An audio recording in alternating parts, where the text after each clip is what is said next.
আসসালামু আলাইকুম। আপনারা সবাই অবগত আছেন, জাসদ সভাপতি ইনু তাকে আজকে গ্রেপ্তার করা হয়েছে নিউ মার্কেটে আর কি একটা দায়ের করা মামলায়।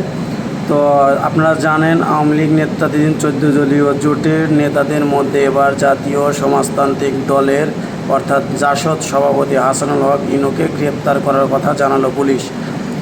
ঢাকা মহানগর পুলিশের ডিএমপি জনসংযোগ বিভাগের তথ্যটি নিশ্চিত করেছেন এবং তথ্যমন্ত্রী হাসানুল হককে গ্রেপ্তার করা হয়েছে। আপনারা জানেন, এর আগে গত বৃহস্পতিবার 14 দলীয় শরিক বাংলাদেশ ওয়ার্কার্স পার্টির সভাপতি রাশেদ খান মেননকেও কিন্তু গ্রেপ্তার করা হয়েছিল। পরবর্তীতে আজকে ইনুকে গ্রেপ্তার করা হয়েছে। আপনারা জানেন যে বিএনপির যে প্রতিষ্ঠা জিয়াউর রহমানকে নিয়ে তিনি কিন্তু অনেক সময় বিভিন্ন বিভ্রান্তিকর বা আপত্তিকর তথ্য সবসময় দিয়ে থাকতো। আপনারা এটাও জানেন যে কিছুদিন আগে কিন্তু বিচারপতি মানিককে কিন্তু আসলে এটা ওরে গ্রেপ্তার করা হয় কানাইহাট উপজেলা সীমান্ত থেকে।